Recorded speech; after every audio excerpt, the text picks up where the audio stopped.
Good morning and welcome to Sunday Supplement. There was more VAR controversy in the Premier League yesterday, but how can the system be improved? Frank Lampard has done the double over Jose Mourinho. We'll be discussing a big win for Chelsea. It's Arteta versus Ancelotti when Arsenal face Everton on Super Sunday later. But what impact have the two managers had on their respective teams? And in the final part of today's show, we'll be discussing how the relationships between journalists and football clubs have evolved over the past few years.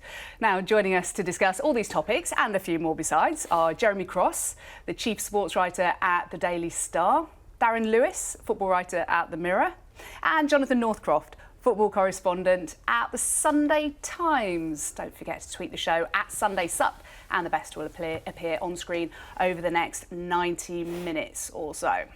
Now, if I was to give you one guess as to what is dominating the back pages this morning, it's not particularly the rugby or athletics or even boxing, though there is a bit of that.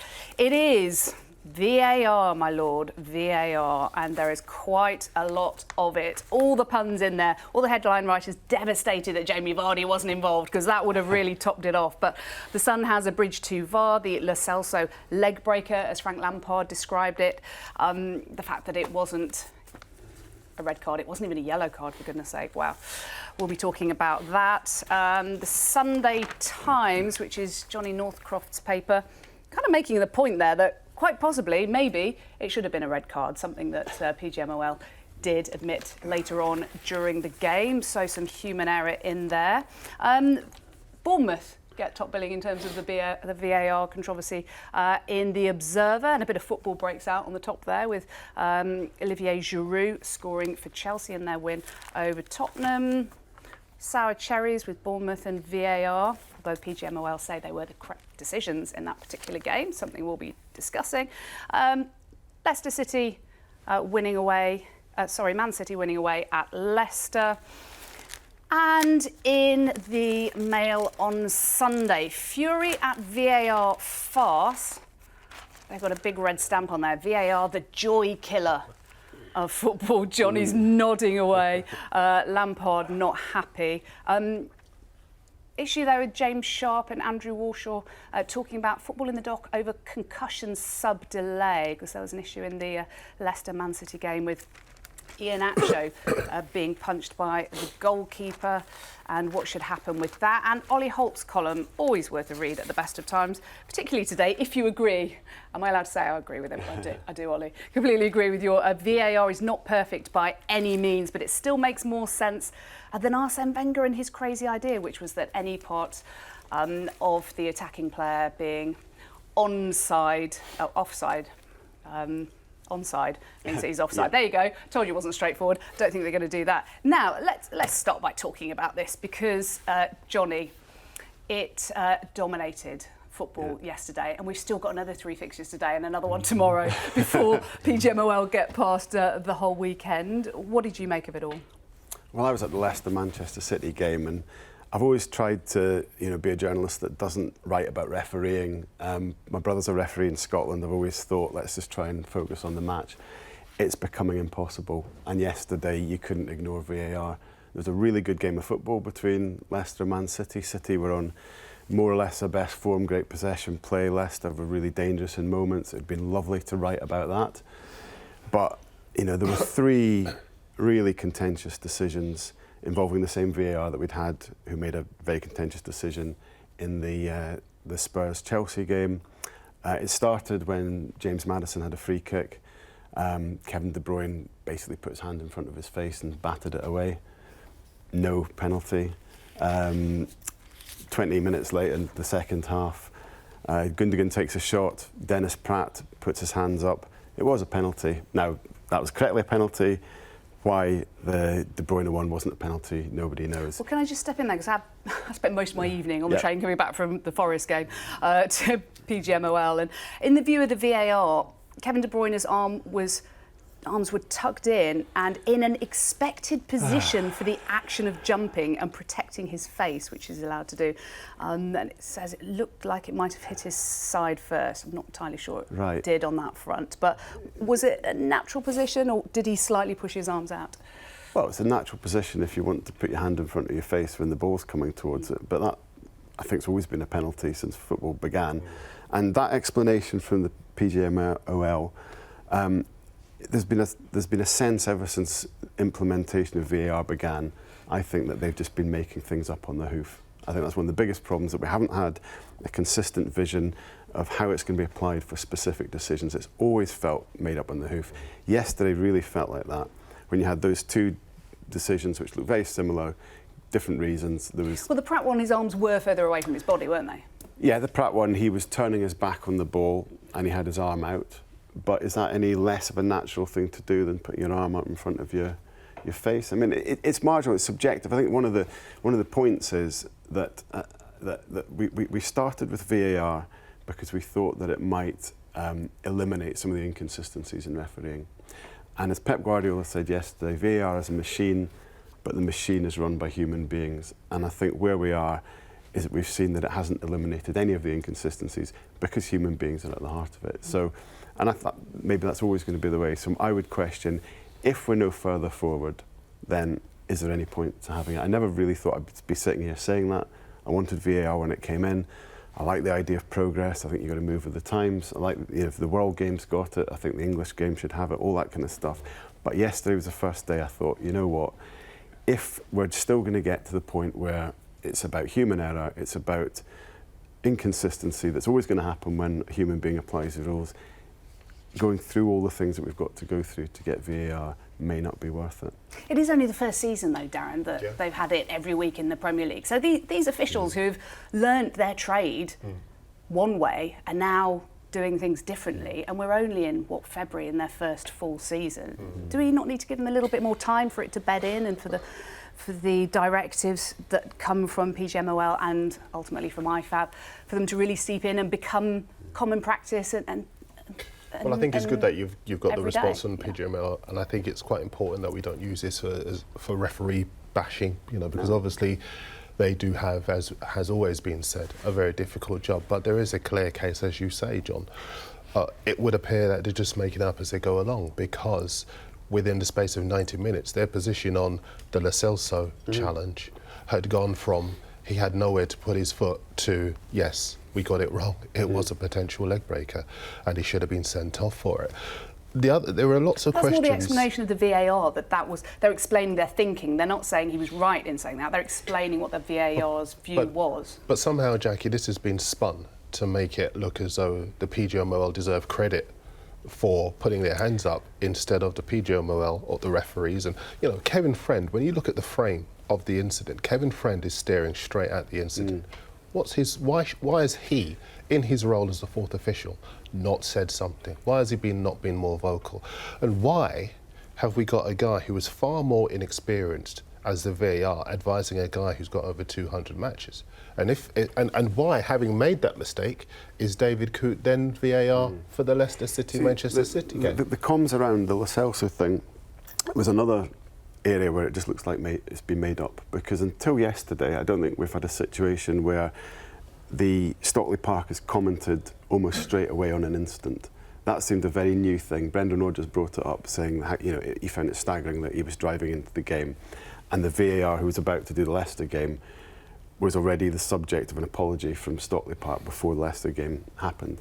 So that was a first. Why they felt the need to suddenly explain, and it was great that they admitted they were wrong, but why did they suddenly explain we got something wrong in the middle of a match day when they hadn't done before? And that comes back to the problem that it just feels like they're just sort of reacting to things in the moment, and there's not a clear, understandable policy. And it would be easier, Jacqui, for all of them if they just consulted a monitor on the side of the pitch. I think they've acknowledged that perhaps Michael Oliver should have gone over to the monitor to check for himself. But this is all after the event, though, Jacqui.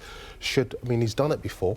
Why would he not do it again, particularly in a situation like that? Maybe he's caught between two minds, because originally, as we know, it took so long for a referee to go over to the monitor in this country this season, because they don't want these games to be prolonged, because it is such a global sport now, and the brand, the Premier League, they don't want the games to be going 97, 98 minutes, Jeremy did it. So can you understand maybe in the referee's mindset he's thinking, they don't really want me to go over, should I, shouldn't I? No, but they're instructed to, aren't they? So how long would it take to go and look at one replay of that incident yesterday at Chelsea and go, look, everyone in the country now, everyone around this table knows that that was a red card.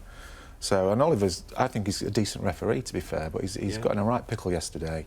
And I think it's a shambles, to be honest, the whole VAR. I agree with Johnny completely. The technology is there to try and take away the human error aspect of refereeing and officiating football matches, but it's not happening because human beings are still making mistakes. And, you know, unless there is a drastic improvement before the start of next season, you might as well go back to just how we always used to have games, one referee and two linesmen. Well, you've got to go back to why it was introduced. It was introduced to stop really serious mistakes, and yet we're in a situation where a bloke can stamp on another bloke and that doesn't get corrected, and yet someone's offside by an armpit and that gets changed. And I think that's the problem fans have got with it, that it seems to be addressing the minutiae, but the big stuff is still going wrong. So is it actually worth it? I mean, he could well have had a broken leg yesterday, Aspilicueta, and the player who committed the offence didn't even get booked. That was the extraordinary thing, wasn't it? Didn't even get a yellow card. And later, Edison punches Iheanacho in the face and nothing happens. Well, again, he just got the ball first, and maybe that was the decision there. But interestingly, I mean, I found one person who thinks that shouldn't be a red card, and that was a former very combative Premier League midfielder, Cole Henry, who says, watched several times, never a red card for me. Lo Celso's trying to put his foot on top of the ball. There's no intent or force from him as Aspilicueta slides with force under Lo Celso's foot, so it looks bad. Scary. Understanding what he's trying to do with the ball is crucial here. So there you go. If Michael Oliver's watching, there you go. Maybe that's what he was thinking. I think, Jacqui, there are a few referees with Carl Henry's name in their notebooks over the years. Yeah, he would say that. Yeah, he would say that. Maybe he would. But where do we go from here? Because, well, you go to Belfast, if you like, next Saturday, because IFAB have got one of their meetings, which we're all fascinated to know. Are they going to be looking at the wider line of the offside, which is something that's contentious, something Ollie Holt there in his piece is saying we just need to get our heads around the fact that offside's offside and forget the little bit, toe, big toe, foot, offside is offside. What do you think is going to come out of that meeting? Well, I think what's going to come out is why are the English not using the rules, you know, the instruction that we've given them? I'm sure you must be tired of asking us about it, and I think everyone is tired of talking about it, but it's so simple. Just have a monitor on the side of the pitch. If you have to look at an incident more than maybe 30 seconds or a minute, quite clearly it's not clear and obvious. But if you have a situation like that, you're unsighted, and listen, in the Burnley game, Mike Dean was unsighted, and he gave a podcast in the week where he talked about the fact that as an experienced referee, players understand that if he makes a decision, they can go along with it because he's got more time in the game. And yet you saw in that game a couple of incidences where goals were chalked off. I felt so sorry for Bournemouth yesterday. No one's screaming about it because it's tiny Bournemouth, but they had a legitimate goal which would have changed the course of the game chalked off because the ball was deemed to have, well, it hit the guy's shoulder and it was deemed to be handball. Absolutely ludicrous. So can I just, I'm not a spokesperson PGMOL here, but I am just going to have to put their point of view because they tell the referees what to adjudicate on. So we'll have our opinions on, but shoulders, not handball, shoulders, handball. So I asked him yesterday specifically what it is and was sent a picture of a shirt, and it is from the armpit, if you draw a line from your armpit, in fact, where your there we go, that would be lovely, thank you. Line. That line directly up there. So if you look again at the Philip Billing shoulder ball, which led to what we thought was a goal for King for Bournemouth at Burnley, actually it did hit that bit. So the officials are adjudicating according to what they've been told. Jacqui, but has that been here's the communicated? There is the PGMOL worldview and there's everyone else's worldview. And everyone else's worldview is that your shoulder's here. So if the ball hits you there, that's not handball. You are not attempting to, sorry Johnny, but you're not attempting to control the ball with your arm. It's hit him there. And I look at that 10, 20, 30 times, I don't see handball. The whole thing with shoulders and armpits, that isn't the PGMOL's fault. That's a consequence of having a system where at some point you have to draw the line, if it's here or if it's armpits and offside. That's what's always going to happen with the system. But that's what I mean about how a consequence, an unforeseen consequence probably, is that it's ruling on the minutiae, but it's still not ruling on the big stuff. So what you say, Darren, just maybe simplify it. Maybe referees will go over at the monitor when alerted to major incidents, and major incidents only Thierry Henry handballing the ball against Ireland, mistaken identity, and that'd be it. That's what he was brought in for. That's the what we idea. thought it was. It's the howlers. Is there any suggestion that Coote will be disciplined over this issue with making a mistake yesterday? Because when referees get things badly wrong, they sometimes get demoted, don't they, or have a week off. So he should VAR a League 2 game or something. Well, you know, he's got it badly wrong there. But if he's got it badly wrong in the Premier League, why should he be given another game where the points are just as important in League 2? Well, he did a game straight afterwards. That's my point. I felt sorry for him yesterday because he must have come out of that Chelsea game knowing he'd made a mistake. Everyone makes mistakes, and he must have just wished he could go home. And yet he had another game to do in the evening. I must have hoped it was going to be a quiet game, and it wasn't. You talk about punishment, but if somebody makes a mistake, is the right thing to punish them, or is it to educate them? Is it to sit him down? And it's not about, hey, you made a big mistake in front of the world, which Carl Henry disagrees with, by the way. But isn't it a case of sitting down and having a discussion about it and saying, right, if the same thing happens next week, guys and girls, all the officials, this is what we would like you to do, rather than going, right, you're off to League 2 next week. How does that solve anything? Yeah, you're probably right, but I can't see how you can educate. You show that footage to 100 people and they're going to say that's a red card. So I can't see how you, if Mr. Coote thinks that's not a red card, I don't see how you can educate me into thinking the opposite. There is a suggestion that perhaps ex-players should be in that VAR room. You've got to find one who's never met any of the players or managers or coaches from either side ever. And also, you know, sometimes there are lots of cases where players aren't as well versed on the rules, and so the idea that somebody would be in a much better position to adjudicate in a game where they are calling for stuff that, I mean, I've seen you on your Twitter feed correcting any number of people about, no, they are not the rules. You've not looked at the rules, so you can get angry about this, that and the other, but they are not the rules. So at times like this, loads of solutions come up, and the most obvious solution is to allow the guy, the sole arbiter of the game, to go to the side of the pitch and look at a screen. It's not that difficult. We saw it in the Women's World Cup. We've seen that it can work if used properly, if used sensibly. It happens in rugby league every week, and it works perfectly fine in rugby league. I actually think the general standard of refereeing in the Premier League is really good. I think it's improved. I think these guys do an incredibly difficult job at high speed. I think they're really more trained than they've ever been, and I don't think they're an incompetent bunch. I think it's error, and at the moment it's probably a bit of fear as well about the repercussions about us lot ending up turning a spotlight on them.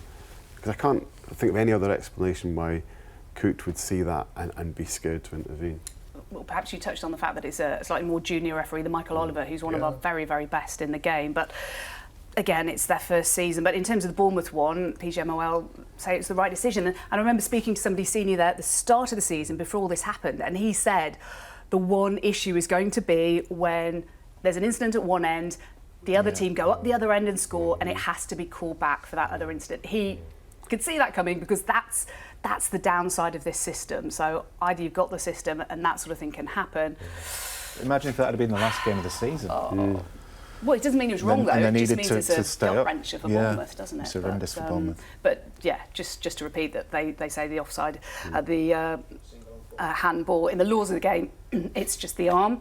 But in terms of PGMOL directive, it is that line. So we're supposed to be talking about Jose Mourinho and Frank Lampard in this part. We're slightly running out of time. But in terms of that game yesterday, I mean, that's 3 in a row now for Frank Lampard against Jose Mourinho, going back to last season with the derby win in the League Cup at Old Trafford, of course. Not bad for the apprentice. What did you make of the respective managers' decisions yesterday? Well, I mean, Lampard had a very, very good day. Changed this team. I think he matched Tottenham for physical power. He brought in Giroud and Bartley to stiffen up the midfield. Alonso with his experience in it. One of those days it worked. I think he went to back 3 as well, which stifled Spurs. Whereas Jose left Dele Alli out for reasons we're not quite sure about. Seemed to be sort of fixated on this "I don't have any strikers" shtick, and perhaps that made Spurs a bit more within their shell than they might have been otherwise. So it wasn't a good day for him. I do feel for him over the injury situation, but it hasn't. If he thought he could use that to galvanise Tottenham, it hasn't worked so far. Did it galvanise anybody listening to him in the press conference when? I mean, he said afterwards, I have no strikers and my players are tired.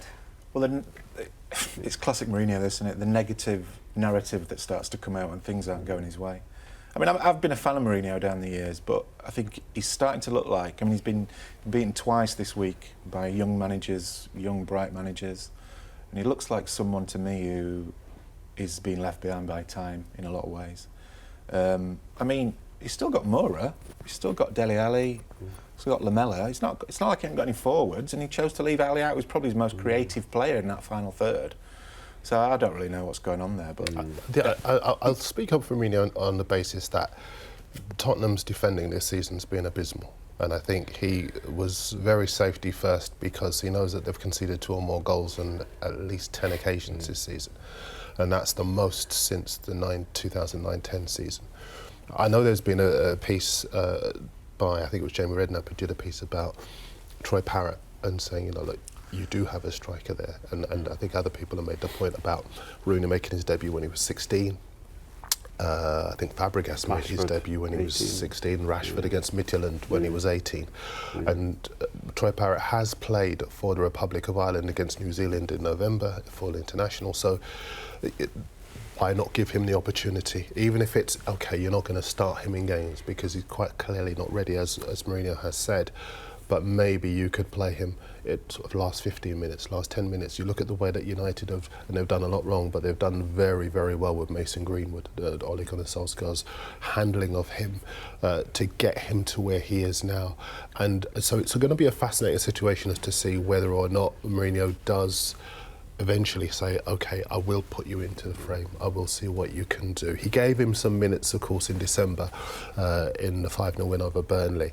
But with no focal point up front, I can't see that Mourinho can continue as he's going on. But I will defend him in so much as defensively, Spurs have been abysmal. And he's got to find a way to maybe shut up shop, and that might well be why he started in a way that a lot of people would have seen as negative, but for him was very necessary yesterday. Yeah. I spoke to somebody at Tottenham about Troy Parrott who said, yep, very talented, promising player. They did defend Mourinho's decision, though, because sometimes if you do put a young player in too early when they've still got something to work on, psychologically, it can make certain players, not necessarily him, we've seen it in other clubs, think that maybe they've arrived and affect their mindset. So there are other elements to consider. But hey, it's a matter that's up for debate, which is what we're here for. Now, coming up in part 2, a little bit more debate. We'll be discussing Liverpool's defeat against Atletico Madrid and the Monday night football game against West Ham. See you in a minute.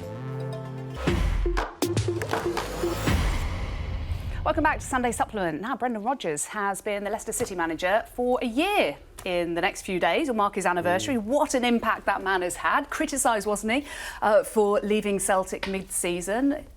What about the impact he's had there? Yeah, it's been a really fundamental impact, actually. I mean, we've seen Leicester win the league, be a successful club, but without ever having really the sense that that's where they were supposed to be.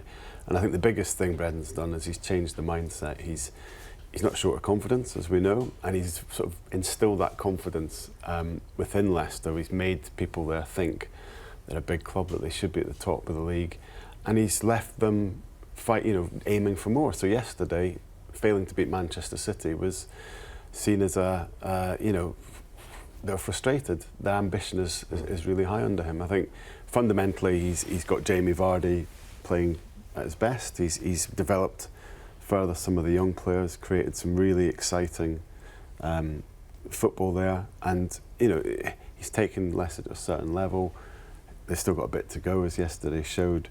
But when you think that he inherited the team from Claude Puel after a difficult season, I think they were mid-table when he arrived, it's 9 out of 10, if not 10 out of 10 for his first year, I'd say. Yeah, the vibe there is chalk and cheese from the Claude Puel days, isn't it? But do you think there are other top clubs who look at Leicester going and nabbing him, really, from Celtic without too much of a run-up? Robbie Fowler penalty style, wasn't it? They just went and grabbed it. Do you think they were looking at that thinking, why didn't we do that? Maybe Tottenham? I do, because you look at the young but well-balanced, energised side that Leicester are.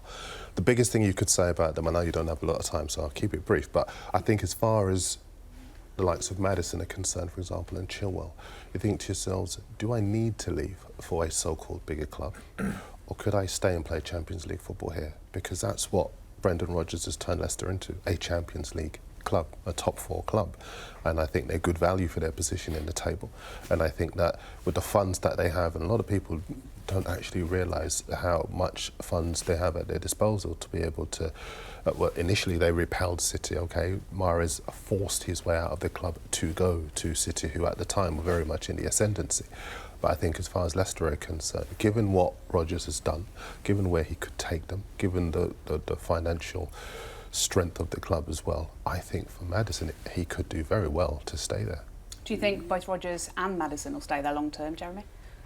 I think it's always going to be a battle for Leicester to keep their top players. I mean, we've seen them, like Darren said, they sold Mahrez, they sold Kante to Chelsea. Maguire went to United. They're happy to, if somebody's going to offer daft money, they're going to sell, aren't they? But Jeremy, do you think that they would go to Man United in transition at the moment, as opposed to Man United, who are strong in the Champions League? It's interesting because United are probably going to be in the Champions League next season. I just don't think they'll finish in the top four because they're not consistent enough. And Maddison is one of their main targets this summer, and he's someone they really need in that creative midfield area. And United, they're a difficult club to turn down because it's they're still a huge club. But would Maddison give up Champions League football?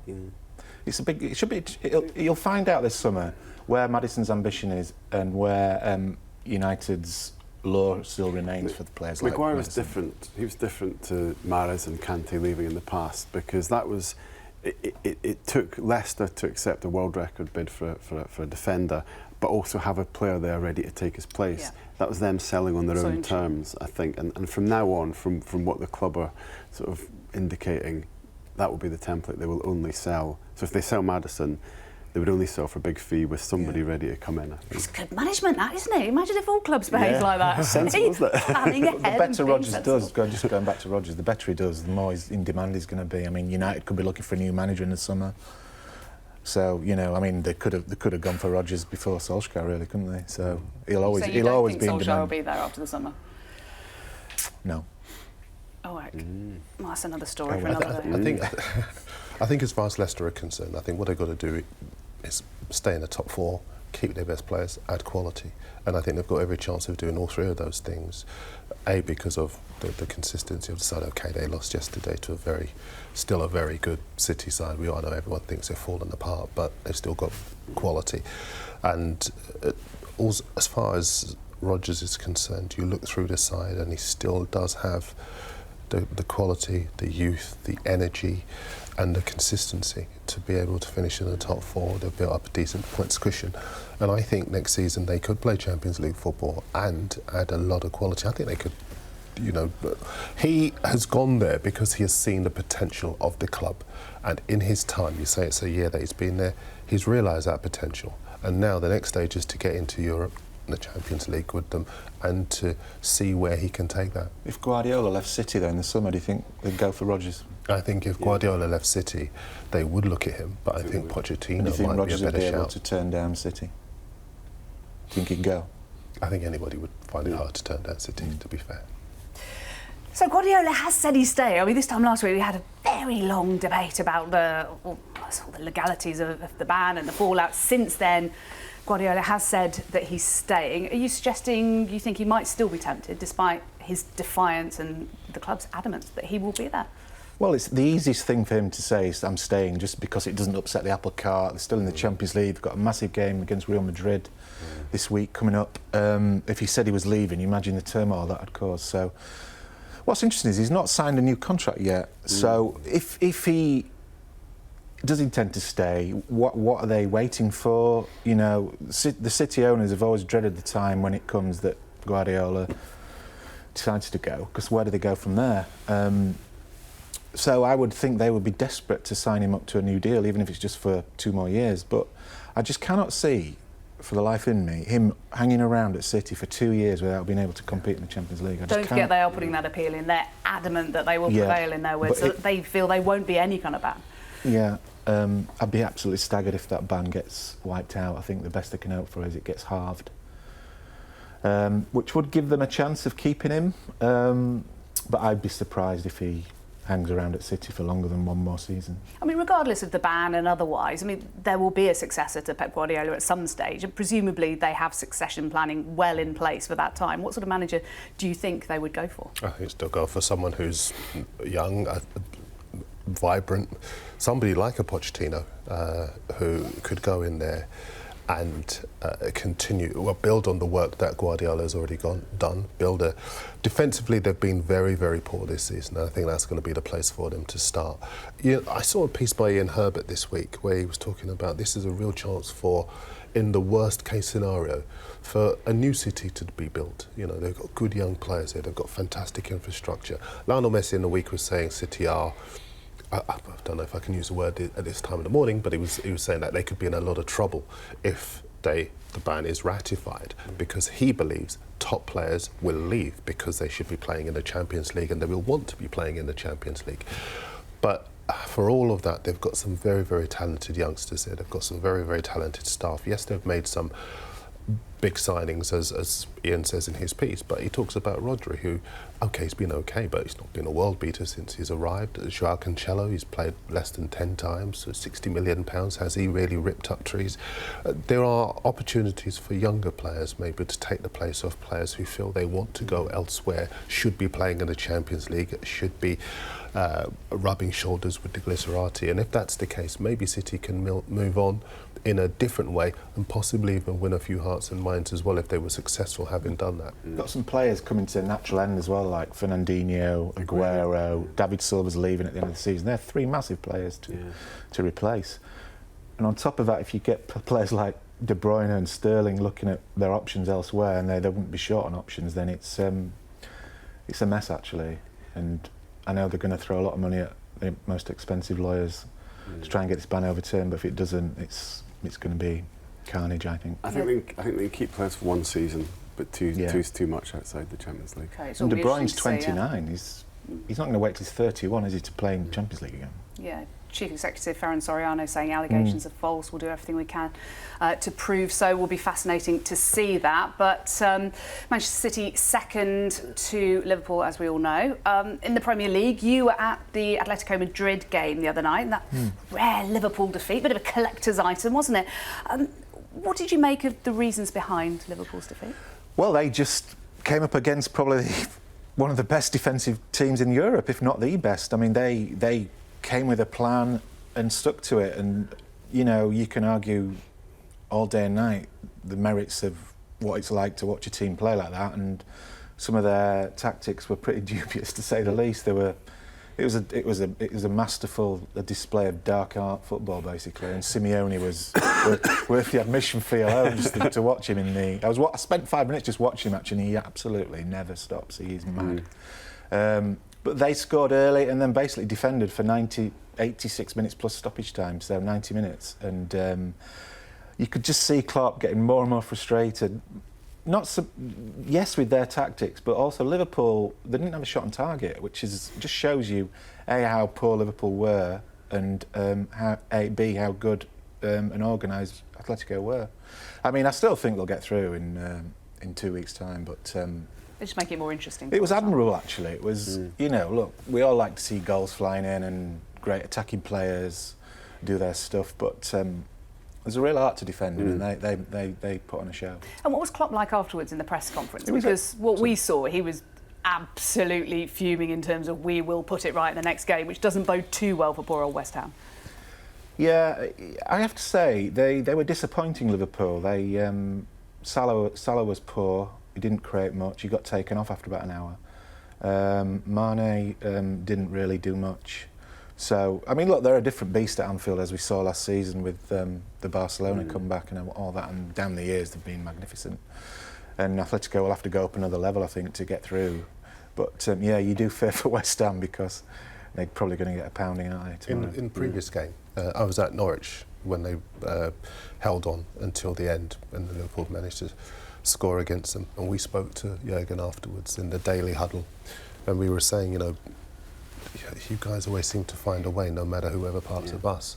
And it was in that little huddle he said to us, because someone asked him if he felt that his front three could score against any team in the world, and he did say to us, to be fair to him, if there's anybody who can play for a result, it's Atletico Madrid. And he spent the press conference pointing out the clean sheets that had one win in their previous 7, but he talked about their goal difference, he talked about the clean sheets that they'd had in that period, in that sequence, and he kind of cautioned us about getting carried away. So this won't have come as a surprise that he's gone On the there eve of the and- game, he said this is the biggest threat to our hopes of retaining the trophy. And what do we think David Moyes' approach is going to be against Liverpool now, bearing in mind a huge amount of criticism he took for his pragmatic approach, putting it politely, at City?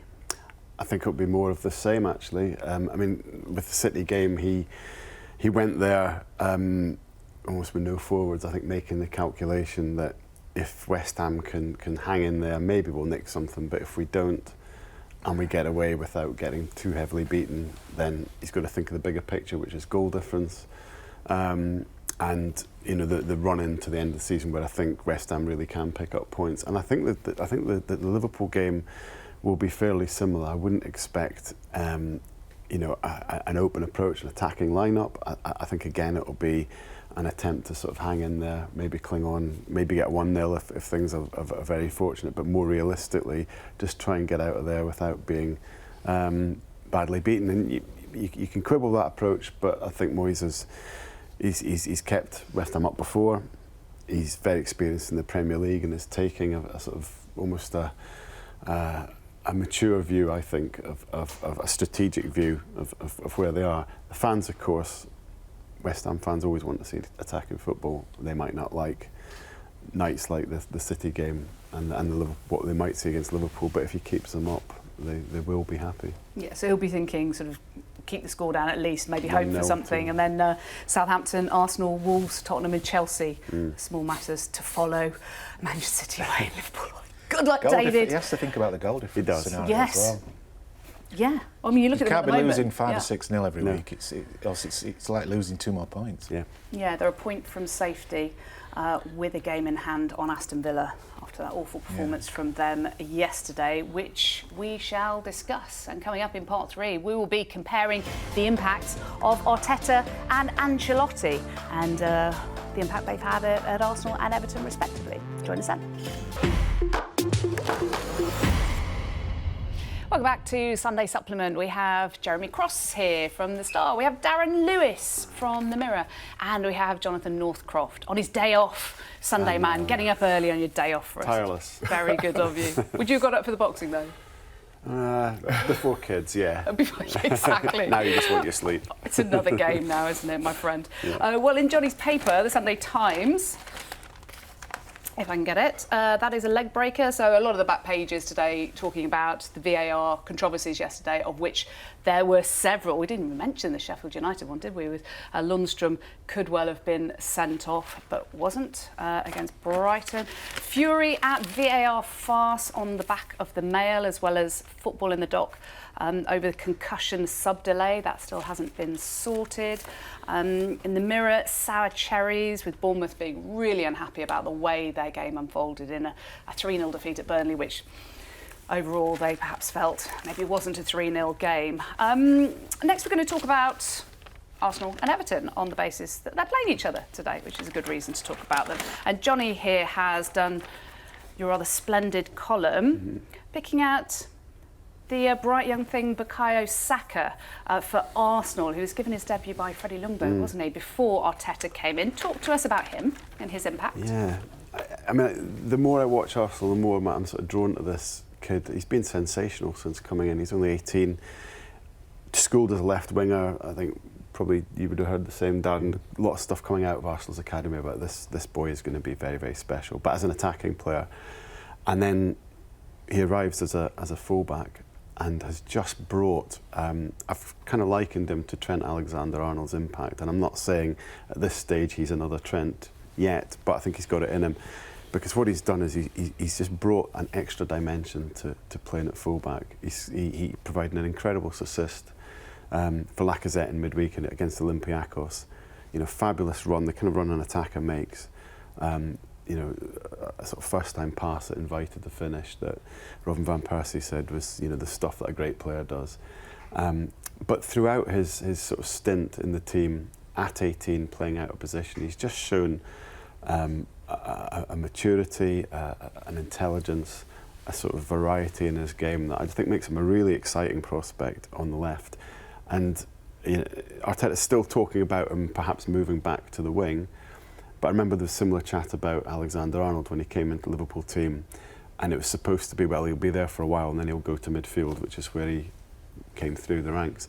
I just wonder if it'll be the same, that the more he plays there, the more they'll just think, you know what, we've got something really special, and he can provide something at fullback that is very different to the sort of traditional input that a fullback like Gary Neville would have had. Yeah, forget Gary Neville and check out Bukayo Saka. That is harsh, man. Wasn't personal. Gary Neville's a very good fullback. He did all right in his time, to be fair, old-fashioned didn't he? one. Yeah. Well, there we go. You've done a piece on Saka as well. well. I was at the game on Thursday night and I was hugely impressed as well. And I think I'm as much impressed by his attitude as I am by that individual performance and the consistency he's shown as well. You talked about that goal he made in midweek. He made another goal a few days earlier. I think it was against Newcastle.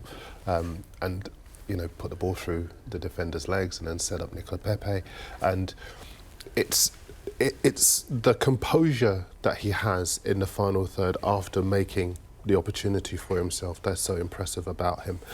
And also the work that Arsenal have done to spot the talent, to nurture the talent. Freddie Ljungberg put him in and Mikel Arteta stuck with him. What's quite key about him is that Arteta talks about the fact that he doesn't make excuses for what might go wrong. He actually seizes a chance and makes the most of it.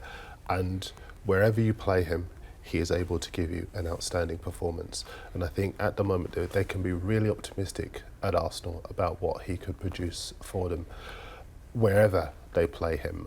And this new Arsenal, I mean, we spoke to Arteta afterwards, after the game on Thursday night, and talking about the new Arsenal, he was talking about the mentality within the club and the fact that now the players love defending. Now the players have got that renewed energy. Emery had a pop at them a couple of weeks ago and said it was the players' fault. And if you look at them now, they haven't really moved on since me. Well, actually, they have, because I think they'd only had a couple of clean sheets during the first half of the season. I think they've got 3 or 4 now.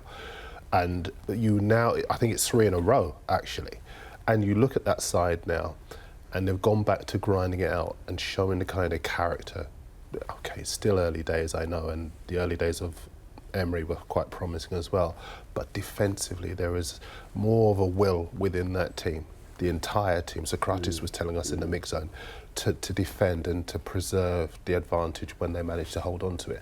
And I think Arteta's Arsenal now, there are really, really positive signs that they could go on and do something. Well, it's a long time since we've heard all this, isn't it? My goodness. I mean, he's talked about the attitude he wants from his players. He says, I want them to confront the opponent. Attitude is key. Aggression is key. Home form is vital. And those 3 clean sheets in a row shows Jeremy they are heading in the right direction. They are. They're in good hands, I think. To be honest, when he got the job, I was a little bit sceptical about it. I thought maybe it was a big job to get as your first frontline managerial job. And he did take over at a poisonous time at Arsenal, when there was all the Granit Xhaka thing with the fans. You know, he really went in at the deep end there. And he's like Darren says, it's very early days, but they're definitely on the right track. The players are believing in themselves again. And like Darren said, if they can get them keeping clean sheets, they'll win plenty of games because they've got players to score the goals. That was the problem before. They were having to score 3 or 4 goals to try and get a win, and you know, they don't have to do that now. Like you, Jim, I thought it might be a big job very, very early in his career that might just be a little bit too much at this stage, and completely wrong. He's handled things off the field really well. You look at the way he's brought Ozil back in the fold. He's restored Jacqui, which is common sense. There was an instant last week in the break where Guendouzi was disciplined for his attitude, which I think went down really well with supporters who've perhaps felt over the years there've been too many players just not really, understand what Arsenal represents. And then on top, discipline's the key word to this. Yeah, but for a first-time manager in his first 5 or 6 weeks of the job, that's really impressive. And then the football's been less of a surprise. It's Guardiola style. It's old-fashioned Wenger style. Some of the passing interchange. I thought he might be able to bring that, but it's been the whole picture. And it isn't add the back out, how much money they give him to spend in the summer and the next few transfer windows, because clearly they need a lot more than they've already got. Yeah, if they're getting clean sheets before they invest defensively, that bodes well. Well, they brought in Pablo Mari, he played for the under-21s the other day. Generally, the impression appears to be that he did okay. what's quite key for me is that not only are they winning games now and keeping these clean sheets, but they're winning away from home as well. 2 wins away from home out of the last 3. They couldn't win away from home for Toffee in the last couple of months of Emery's reign at the club. And there just wasn't that organisation in the team. There wasn't a consistency of tactics or even team selection. Whereas he has faith in the younger players at the club. Lacazette is scoring goals again now, 2 in a row as far as he's concerned. There are so many small elements that you look at coming together with this Arsenal. The fascinating thing for me is that Ancelotti wanted that job and they never called him. You know, because they had their faith in Arteta. Did his people get in touch?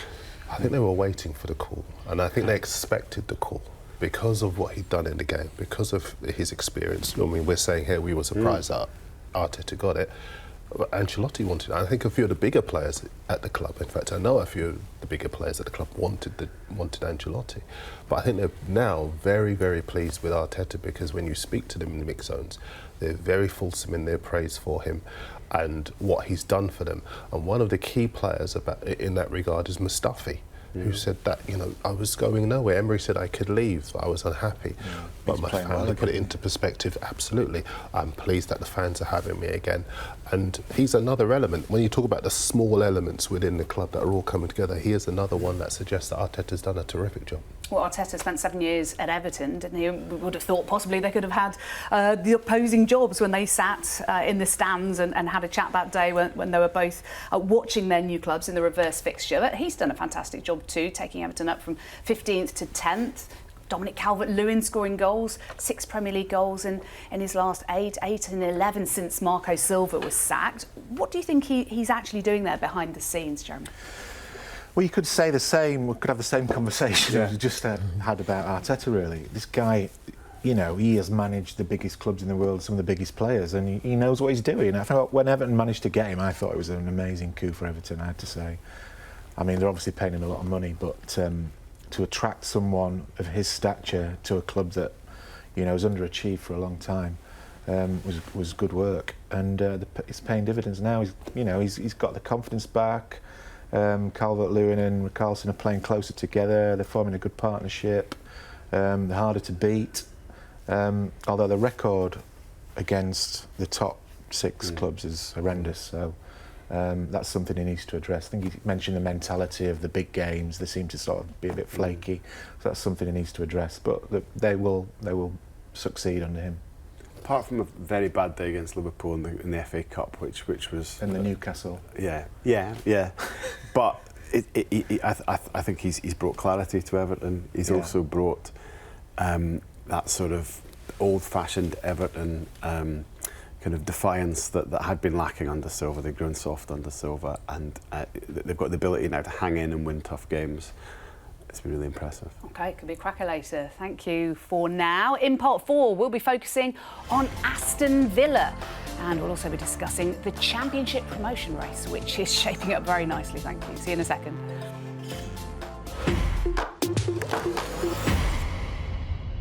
Thanks, both of you. They'll be back. They'll be on straight after us talking about VAR. You just can't talk about it enough, can we? It's just such a joyful experience. Not such a joyful experience is perhaps talking about Aston Villa, because after the last 2 teams we were talking about, all joy with Arsenal and Everton, it was a bit of a nightmare yesterday for them with a 2-0 defeat away at Southampton. That's 3 defeats in a row. Jeremy, the manager afterwards, Dean Smith, basically saying twice in one interview, I heard, we didn't show up, and this is ahead of a cup final. Yeah, he said he's tried his best to defend them all season, and he said he's run out of patience with them by the sounds of it, and they were shocking yesterday. I saw the highlights. Defensively, they were all over the place. Rainier was, I don't know what Rainier was doing. He was playing silly balls out from the box to putting his midfield under pressure. I mean, if he's told to do that, then that falls back on Dean Smith. But they clearly don't have the quality to play that way. So I think they've lost 9 of 13 games, not kept a clean sheet away from home. Mings, who did start really well, looked dreadful yesterday. Just seemed no communication between him and his goalkeeper. It was shambolic, and they've got Man City in the League Cup final, Carabao Cup final on Sunday. So he's threatened to change the team. He's said that some players have have played their way out of the side. It sounds like he's finally snapped and seen enough, but I don't know what he can do to change things around. I mean, they're very reliant on Grealish, aren't they, for creativity, and it looks ominous, actually. In terms of that cup final next Sunday, I mean, you can't help but think the Man City 6-0 against Watford in the FA Cup final. I mean, it's a bit of a nightmare for Villa fans from that point of view. What do you think Dean Smith will be doing this week? The Villa fans are just switched off after. I'm not sure they switched on in the first place, to be honest. Listen, I think we always look at the smaller team up against Manchester City and think the worst, but I'm sure Wigan fans would have had a bad feeling about their FA Cup final against Manchester City, and look how that turned out. So you never can tell in a one-off cup competition situation. I think, though, in terms of consistency, Aston Villa just don't have it. In fact, they do, but negatively so. They've scored more goals than the other 7 teams around them at the bottom, but they've conceded more goals than any team in the Premier League. 52 goals so far this season. When you concede that many goals, you can't stay in the Premier League. And when, I think, as you say, Smith has tried everything, Dean Smith, but now he's got to get the big stick out, because I think he's got to maybe get a few... Listen, they're at a critical stage of the season, and he needs to be able to... For me, what would you take? The final, or would you take staying in the Premier League? I think Villa fans, in an ideal world, would want both. I think the club needs to stay in the Premier League. It's a club that spent a fair bit of money, invested heavily in the summer. I think financially are kind of on a bit of a sort of thin line and need that Premier League money. It's been strange watching them, because I've really enjoyed watching Villa. The attacking play is great. They've got players that are real box office, particularly Jack Grealish. They missed John McGinn. They've been unlucky with his injury, but it's defending, as you say, Dan. They seem to have this kind of Manchester City or Liverpool approach to sort of gung-ho defending with a high line, but with very inferior players, and maybe coaching that hasn't been of the same standard, I have to say. Don't know whether John Terry's not having the defensive input you'd expect, or if it's a Dean Smith issue, but they changed again at the back yesterday in terms of personnel, and it didn't work. But amid all of that, they had this brilliant 2 games against Leicester where they defended superbly and got to the cup final, which is the real kind of outlier in this period. I mean, in fairness, they have had the goalkeeper Tom Heaton out for the season, and striker Wesley as well doesn't help. John McGinn's such a fabulous creative player as well. But I mean, just 52 goals conceded in 27 games. That's more than double the number newly promoted Sheffield United have conceded. And it is the team that defends the worst tends to go down. We've seen that's very, very hard to stay up defending like that. No, it's Norwich's issue as well. We've played some fantastic football, but haven't quite been good enough at the back. Whereas you look at like a Palace at Newcastle, can't really score, but they keep it tight enough to nick points. And I do fear for Villa, but I'd love to. I'm not being sort of Midlands centric. I would love to see them stay up, because they're one of the teams that you look forward to watching them because of Grealish, because of some of the other players. And Villa Park is such a theatre, isn't it? It's a wonderful, wonderful ground. It's taken them so long to get up. It's so hard. As they well know, as anybody who's been relegated to the Championship knows how hard it is to get out of that Like division. Leeds. Yep. Yep, just like Leeds. Well, let's talk about the race of the Premier League, because it is absolutely brilliant. I mean, the top 2 did actually win yesterday, West Brom and Leeds United, with that narrow victory over Reading. But I mean, West Brom could replace Villa, which is an absolute nightmare for Villa fans to contemplate. But the 3 sides below them failed to win at the weekend, all drew: Fulham, Brentford and Forest. And Preston did manage to win in 6th. But how do you see that shaping up? Yeah, I wouldn't want to predict. I mean, Leeds are notoriously good at making a mess of things in the final third of a season. Although they had a bad run in January and February, and hopefully, they've got that blip out of the way earlier than expected this season. But it changes every week, this top 6. I mean, it's remarkable. It just shows you it's a great league, the Championship. I mean, it's such a battle to get out of there. I mean, Leeds have spent 10 years trying to get promoted, and hopefully it'll be their time this year. But West Brom, I think they've had a little blip, but they've got the form back. So I'd expect them to go on and win the Championship, and then you can pick any one of 4 or 5 teams from that lot to finish second. I mean, I wouldn't back Leeds. I mean, they've won the last 2 games, but I mean, You sound like a man who's watched them a lot over the years. They're so unpredictable. They are predictably unpredictable. And the chasing pack as well. So Preston are 6 with 56 points, 3 points behind Bristol City, and then Blackburn, who are pegged back at Brentford, having taken that 2-0 lead. Highly controversial penalty there. No VAR in the Championship, of course. You can play whether you've got it, you can play when you don't have it. How do you see it going, Darren? Well, I like Fulham and the job that Scott Parker's done there. And I remember the last days of Fulham when they were a bit of a mess. I remember the last days of Claudio Ranieri there as well. And he's reshaped the side. He's recalibrated the side in terms of the belief that they've got now in the task at hand. And I think that I would like to see them, I've got to say, cards on the table come up. And I think they've got every chance. I think it will be via the playoffs. But I think that, for me, they've got every chance under Scott Parker.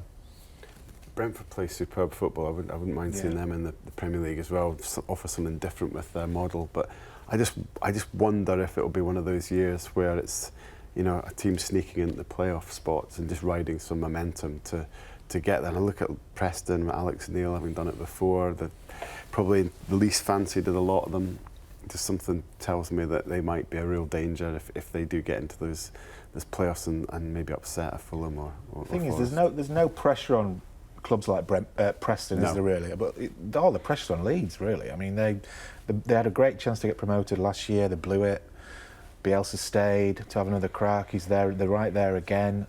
They've dropped points. I mean, where did they go from here if they mess it up again? Do you think Bielsa will stay if they don't go up? The suggestion is he'll leave because he's had two good cracks at it, and he's on big money at Leeds as well. He's on like Premier League money, so I think he'd walk away and say, well, you know, look, he's done remarkable things for the club, but ultimately it all boils down to one thing, and that's getting promoted. So if he doesn't do it, I mean, I find it harsh to say, but you would say he's failed if he doesn't get promoted. Do you think he'll regret the treatment of Eddie Nketiah when he was there? Because he kind of moaned about him being recalled, but didn't really play him that often. Isn't it? Yeah, but he's very unique in his style. He makes strange decisions that tend to work in general, so he will always back himself. Yeah, the only thing is that if you've got a guy who can score goals in that division and you don't play him, goal dust. Because I think a big problem for Leeds has been the amount of chances that they missed. I was at a game, the FA Cup game, where Bamford missed a Bamford is a very skillful player, but he's just not prolific enough. Yeah. He takes a lot of criticism, doesn't he? Yeah, he does. No, but it's not. I mean, they are just facts. I mean, he is a good player, as Jeremy says. But I think if you're pushing for promotion, you need consistency. You know, you need a goal scorer. You need somebody who's going to be able 20 a season, don't you? Absolutely, and we've seen other players do that in their division. And I think, as far as Leeds are concerned, that's what they're missing. Somebody who's going to provide the cutting edge. I wanted to ask you about Wayne Rooney because he did a few teams a favour in pegging back Fulham the other night in that 1-1 draw on Friday night, scoring with a Panenka penalty, his 500th appearance. I mean, how do you think he's doing this season? Oh, he's had a huge impact on Derby. I think they've lost once in about 15 to 20 games since he arrived. You know, he's a kind of general on the pitch for them, more or less sort of going where he likes and directing traffic. And I think when he signed, there was a sort of, why has he gone there and why have they signed him? But I think he's demonstrated what someone like that brings. It's more than just nuts and bolts of what he's doing in games, but it's the influence on younger players and on the other players. To come up with a Panenka penalty the first time he'd ever tried that in his 500th game is classic Wayne Rooney, because whatever people have said about him over the years, the size of that guy's talent, for me, certainly has never been in doubt. His passion for football. His passion for football. And he's still got things that he can show. I mean, a lot of us, when he was sort of approaching his late 20s, we were thinking, this guy won't play much beyond 30. You know, he's had a career started at 16. He's had all the pressure of playing at Man United for all those years, had some injuries, you know, like the odd cigarette and the odd beer. And he thought, you know, he might not go on much past 30. But even if he doesn't, he's had a great career. But he's still going. Is he 34 now? Yeah. 34, no sign of stopping. I mean, he might play another season, I don't know. But he's got the appetite, hasn't he? Yeah, well, he just loves playing football, doesn't he? Yeah. And in terms of long term, do you see him becoming a manager and being a good manager? Yeah, listen, who knows whether he'll become a good manager. Some very good players have struggled at management, and so it's impossible to tell. But I can say he's talked about wanting to take his badges, wanting to go on. I mean, listen, he's a wonderful story in a difficult week for Derby, but I think as far as he is concerned, he's almost a record scorer for his country, a record scorer for his club, Manchester United. You would want to see him have some kind of success. He's got an incredible football brain. Yeah, he had that when he was 16. It's always been there. Always he sees mature things. for his age when he just saw the game evolving. Yeah, good to see him back in this country. Now, in the final part of Sunday Supplement, we're going to be talking about the evolving relationship between the media and the clubs. Make sure you join us for that. See you in a sec. Welcome back to Sunday Supplement. This is the final part, and in this part, every week we try to look behind the scenes of football journalism and look at some of the issues and debate them. And this week we thought we'd have a look at access and how the role of sports journalists and their relationship has changed with clubs over the last few years, bearing in mind that clubs now have ever increasing, it seems, in-house media teams. Johnny, going back into the olden days in black and white when you started, things were a little bit different, weren't they? Just paint a picture for us of how you got your access. I mean, this is going to make me feel really old. Yeah. I mean, I started in Scotland where there was a very close relationship between players, managers and the press. So, that'd be late 90s. I even remember days where if you wanted an interview at Rangers or Celtic, you simply phoned the manager. You didn't even phone a press officer. And you phone Walter Smith, let's say, and I want to interview Stuart McCall. That's fine, son. You'd phone Stuart McCall at home. I remember interviews taking place on Boxing Day, going to players' houses, all that kind of stuff. You travelled with the Scotland team when you went away with the national side, and you mingled with the players on the plane, all that kind of stuff. Arrived in England in 2001. And that was the bang at the height of Ferguson, Wenger, and United and Arsenal being the dominant clubs. And at that point, for a Sunday broadsheet, you could still get 4 or 5 interviews a year out of each club, each of the top 2 clubs. Now, I'd fast forward now and say that probably one every 3 or 4 years out of Arsenal's not bad going, one every year out of United's pretty good going, and I wouldn't necessarily blame them. I just think that's symptomatic of how things have changed. So you don't phone managers anymore. You don't expect to be able to speak to players all the time. You have to go through very professional press offices. You're also at the back of the queue where clubs are dealing with rights holders who pay a lot of money, sponsors. They have to do sponsored interviews all the time. Stuff. Lots of in-house media. So your request to speak to a footballer might be the 50th request for that player in a given sort of month time slot because of all the other stuff that we don't see behind the scenes. And there's many other factors that I think young people have changed, so players don't necessarily read papers anymore, don't necessarily feel naturally obliged to speak to you. Managers have changed. We've now got, Ferguson and Wenger were 2 guys who understood newspapers, wanted to influence them. You've now got managers who've come from abroad who don't know our press culture, haven't got time to engage with it, don't really have the kind of desire to give us stuff to use the press as a tool. And we do a different job now. We still speak to players and managers when we can, but I think you have to be more independent as a journalist than ever before and try and use the strength of being slightly detached to maybe say things that the in-house club channel can't do, or that the nice fluffy sponsor interviews can't tell you. And I think it's only going to continue in that direction. We talked before on this programme about the demands on journalists now having to fulfil multiple publications, Sundays, weekday newspapers as well as online, and feed the Twitter as well.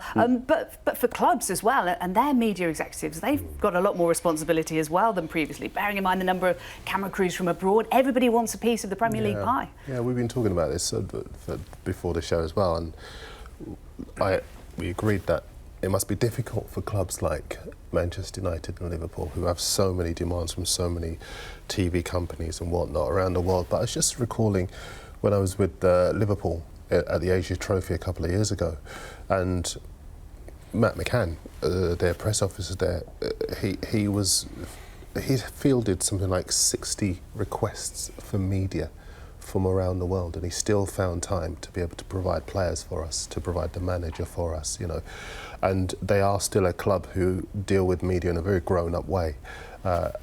You can go and interview a player and there isn't a press officer on your shoulder. And there is an element of trust involved in that, obviously, but when you work to build a relationship with a football club, you do not want to put yourself in a position where you're going to betray that trust. And that's not to say that you're not going to ask objective questions, because that's our jobs. But at the same time, we're not going to do anything to affect the relationship that you might have built up with a club, with an individual, with a manager over the years.